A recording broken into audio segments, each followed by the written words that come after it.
Hey, this is a part 2 to my first Bakuman video, which I made a few months ago about the first 2 volumes, saying I'll make a video when I finish reading the entire series. And now, here we are, a few months later, having read all of Bakuman, and I'll be talking about the entirety of the Bakuman series, including the little author number 11 bonus that you get with buying the box set. So, without further ado, let's get to the review. Alright, so to start this video, let's start with a basic overview. The creator of Bakuman is a duo of which the story writes Tsugumi Obha and Takeshi Obata is the illustrator. Together, alongside Bakuman, they've made Death Note and Platinum End, and Takeshi Obata is also the illustrator of 8 Weekly Shonen Jump series and even more non-Shonen Jump series titles, but I'm not going to yap about them here. But if you want to hear more about this duo, I recently made a video exclusively talking about them, so if you want, please be sure to check out the first link in the description down below. But moving back to Bakuman, Bakuman is a completed manga with a total of 176 chapters that are collected into 20 volumes, which are all collected by Viz into a box set, which you can buy right now for around $110. That also comes with an exclusive extra, which in this case is a little author number 11 bonus book. Bakuman also has 3 anime seasons, which are all animated by JC staff. The Bakuman manga started in August 11th, 2008 and ended on April 23rd, 2023. The main characters in the story are Saiko and Chujin, although Saiko is the protagonist. Alright, let's move on to the strengths of this manga. First, I really want to mention the very dense chapters. What I mean by that is that it is very full of text, and each chapter takes a good amount of time to read. At the start, it took me a good 45 minutes to read a chapter, although towards the end, it got a little less dense and it took about 25 minutes to read a chapter. While that is still an insane amount of time to read one chapter, personally, especially knowing that usually it takes about 5 to 10 minutes to read a chapter of a different random series. But that just means that there's just so much more that happens and overall storytelling that happens in just one chapter. In just one chapter, everything can turn from a great situation to a very dire one. Another good thing is the art. The art style is very refined. Each panel is detailed and there isn't a single thing that is unnecessary. It means that each panel is important and you must pay attention and read carefully, or otherwise you might miss something crucial. The next great thing is the characters. Each character feels real in their own way. Nanamin feels like a concept made into a character. Or who knows, maybe the ideas used by Nanamin really are real and someone actually used them. Hattori also seems real in the way that the Takeshi Obata and Tsugumi Obha's editor at some point, or their idea of a perfect editor. You know, the more characters I say, I realize I always say something along the lines of a concept of, but I think you get the point of what I'm trying to say. Pretty much, each character has their own personality, what makes them stand out from other characters, while also not being so absurd to the point where they are unrealistic. Okay, maybe apart from Agenism. Now, maybe the final great thing is the story. The story of Bakuman is quite unique for Weekly Shonen Jump. Everyone knows that for Weekly Shonen Jump, the main / most popular and in turn most used genre is action, followed by adventure and comedy. While you could argue that one of the genres Bakuman has is comedy, it definitely isn't the main focus. Instead, the main focus is the very good story. The story is very realistic in the sense that all of it feels possible and plausible to Saiko's and Chujin's story. Let's say the cancellation of Trap. It was doing well and starting to get more popular, as Hattori said that stories like Trap get more popular with time. And leading up to Saiko's hospitalization, we saw that for a while, Saiko had been struggling with the weekly schedule and ends up getting hospitalized like authors sometimes tend to in real life, sadly. And Trap goes on hiatus, and after that, even though Saiko kept drawing weekly chapters in the hospital, officially it was on hiatus. So that definitely lost a lot of fans, seeing as after it came back, the average rank was like 17, so it got axed. So that is very realistic. Alright, those are the main great points. Although I could keep rambling on and on about the good and great about Bakuman, I can't keep your attention infinitely. So let's just move on to the next segment, which is the bad. So I'm gonna be honest, I have nothing to talk about. Okay, technically I have 3 small gripes with the series, but they're literally just nitpicking at that point. That just shows how good Bakuman is, that for the entire bad segment, I have only 3 small gripes. Anyways, first is Nanamin. While for his first attempt, I think he, as a character, was done great. But I think for his second attempt, he was a bit too forced with his method. As in the sense that the manga creators that were writing Bakuman had run out of ideas to prolong the story. But Weekly Shonen Jump said that they can't end it just yet, so they continued Nanamin's arc. This is just a theory, so if this isn't true, please don't dox me, please and thank you. The second thing is the last line of the manga. The "now we can be together forever." I understand what the author was trying to say here, but it feels like he chose the wrong words. Like maybe instead of saying this, he could have said something, "Of course, Saiko."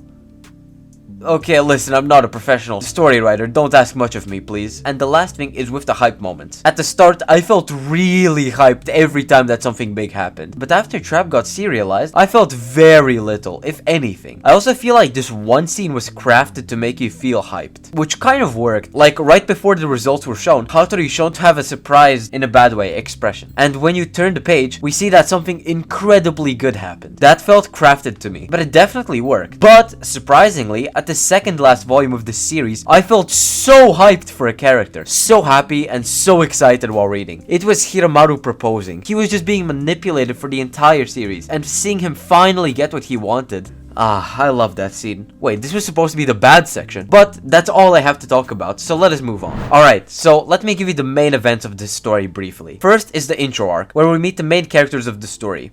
Yeah, who would have thought? I know. Then it is Saiko and Shujin making the 2 Earths. Then it is the 100th million arc, followed by the world is all about money and intelligence arc. Then it is the My Angel arc. Then it is the summer break arc, where Shujin tries to make a storyboard through the summer while Saiko briefly goes to work for Nizuma. Then it is the Saiko and Shujin split while both working on their own work. Then them making up, and then them submitting Detective Trap to Hattori. Then Detective Trap being submitted to the Gold Future Cup and getting serialized arc. Then the next is the Saiko in the hospital arc and Trap getting axed arc. Then the next arc is Ashigori getting ideas for the next series. Then the next arc is where Ashigori gets 2 one-shots placed week after week in Weekly Shonen Jump, aka Future Watch and Tanto. Then the Tanto getting serialized plus Shujin marriage arc. Then we see how Shujin is struggling with Tanto and Saiko is seeing everyone's opinion on Tanto. They stop the serialization with the condition that they will create a manga that can rival either one of Nizuma's works by New Year, and that allows them to essentially quit Tanto. After 2 failed attempts, PCP is created, and it barely before the deadline Hattori was given beats plus natural, and PCP is there to stay. Next is the Super Leaders Love Fest arc, then it is the Nanamin arc, and then the second Nanamin arc, and after the Nanamin arc is the final arc, pretty much the Reverse arc, which I also have a little gripe with this arc. It's that PCP pretty much became irrelevant. Like, they could have at least mentioned it every now and again, as it felt like PCP was just being thrown away, like it was just there for the convenience of the authors. But that's just a little nitpick, and the last real event, not even really arc, is the Azuki and Mashiro date. Alright, I pretty much only have one thing left to say in this video. Pretty much, I wrote out a bunch of my thoughts while reading the manga. I had the idea to write down my thoughts only at chapter 74, so that is where I will begin saying my thoughts. But also, it is insanely inconsistent. Like, most of the time, I have like 4 chapters in a row and then I skip like tens of chapters. But yeah, let's just get right into it. End of chapter 74. I really don't want Vroom Tanto Daisho to get high placement, / I don't feel good about Ashigori making a gag manga, and Shujin is having trouble at chapter 4 with inventions already. But at the same time, I really want it to succeed. More precisely, I want them to beat Team Fukuda. But with Shujin struggling, my current theory is that it will be a mega hit. But Shujin will struggle and will have to cancel the series early despite everyone trying to help them with inventions. Oh my god, it could start failing and become a battle manga. This is the middle of chapter 75. Dude, literally in the next page, the author of BB Kenichi said the same thing, and now it sounds like I just took his idea, bruh.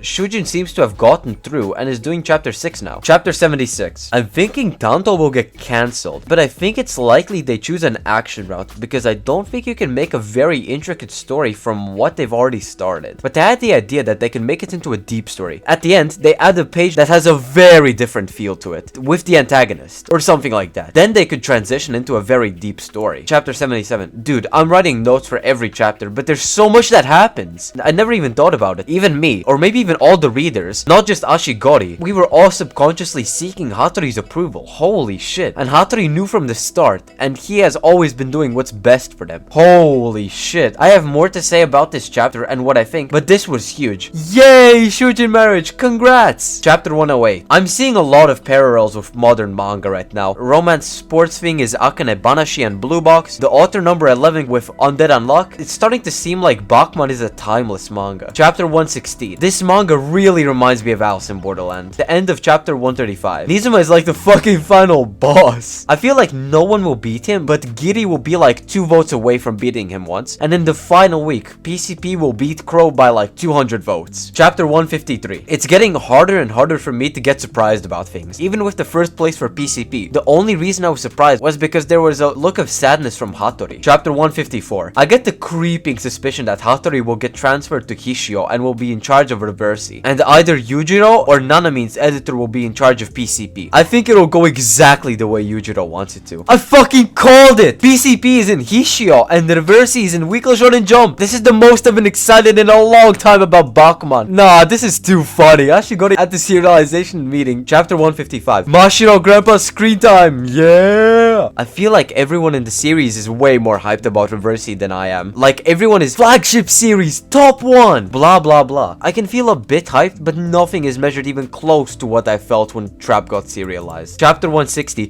Hiramaru, my goat! Let's fucking go! Engagement! Chapter 167. Ishizawa is such a fucking disappointment. My best course of action, if Miho truly is the best for the role, is to hold public auditions so everyone can see in real time how the votes go. And of course, that's how it happens in the end, pretty much. But I mean, I was thinking of more of like a live poll, pretty much. But I mean, it's really close to what I said. Chapter 170. Miho will probably win by a landslide. I'm guessing there will be something similar to a campaign by the IVs, Internet Virgins, to make one of the other voice actresses, maybe Kato's friend, above Azuki. And in the end, Azuki will have about 2.5 times more than second place. And second place will have like 3 times more than third place. And then it's somewhat the same after that. Chapter 175. Textbook? Could he be referring to Taro Kawaguchi's? I knew it! Alright, that's it for this video. If you enjoyed, please be sure to like and subscribe. And if you want to see more Bakuman, click on the video see on screen now. It's the Bakuman video I mentioned at the start of the video, where I pretty much talk about the first 2 volumes. But anyways, I hope you enjoyed, and I hope to see you in the next one. See ya!